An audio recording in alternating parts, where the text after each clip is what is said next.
హైదరాబాద్ కోంపల్లిలో దారుణం చోటు చేసుకుంది. రన్నింగ్ ట్రైన్ లో ఒంటరిగా ఉన్న యువతిపై అత్యాచారానికి యత్నించాడు.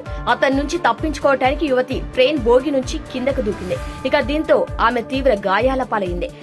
ఎంఎంటీఎస్ రైలు బోగిలో ఒంటరిగా ఉన్న యువతిపై ఈ యువకుడు అత్యాచారానికి పాల్పడినట్టుగా తెలుస్తోంది.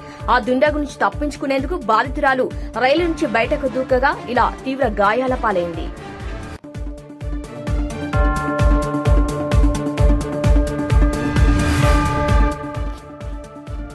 హైదరాబాద్ కోంపల్లిలో దారుణం చోటు చేసుకుంది. రన్నింగ్ ట్రైన్ లో ఒంటరిగా ఉన్న యువతిపై అత్యాచారానికి యత్నించాడు.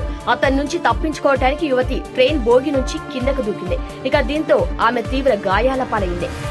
ఎంఎంటీఎస్ రైలు బోగిలో ఒంటరిగా ఉన్న యువతిపై ఈ యువకుడు అత్యాచారానికి పాల్పడినట్టుగా తెలుస్తోంది.